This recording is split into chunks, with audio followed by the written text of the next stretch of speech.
নমস্কার, মালতেজ healthy food চ্যানেলে নতুন একটি ভিডিওতে আপনাদের সকলকে স্বাগত জানাই। আজকে আপনাদের সাথে ইলিশ মাছের একটি রেসিপি শেয়ার করব, যা প্রতিটি বাঙালিরই ইমোশন। মাছগুলিকে লবণ হলুদ মাখিয়ে রেখে পোস্ত, কাঁচা লঙ্কা আর সর্ষে আলাদা করে বেটে নিয়েছিলাম। সর্ষেটা আবার জলে গুলে রেখেছিলাম। বর্ষা ছাড়া তো ইলিশ মাছের মাথা দিয়ে কচু শাক খাওয়ার সৌভাগ্য হয় না, তাই এই সুযোগটা ছাড়তে পারিনি। তাই মাথাটাকে ভেজে রেখে দিয়েছি কালকে খাওয়ার জন্য। মাছের পিসগুলিকে খুব কড়া করে না, হালকা করে ভেজে নিয়ে কড়াইয়ে কালো জিরে ফোড়ন দিয়ে সে গুলে রাখা সর্ষেটা ছেঁকে দেব, কারণ সর্ষের জন্য যে তেতো ভাবটা লাগে সেটা লাগবে না। এরপর একটু ফুটে এলে পোস্ত, কাঁচা লঙ্কা বাটাটাও দিয়ে দেব, দিয়ে ফুটিয়ে নেব। তারপর একে একে শুকনো লঙ্কা গুঁড়ো আর লবণ দিয়ে নেড়ে মাছগুলো ছেড়ে দেব।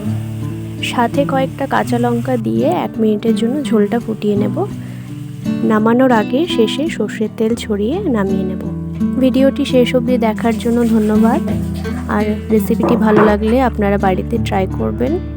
ভিডিওটি ভালো লাগলে একটা লাইক, কমেন্ট আর চ্যানেলটি সাবস্ক্রাইব করার অনুরোধ রইল। ভালো থাকুন, সুস্থ থাকুন। আজকের মতো টাটা।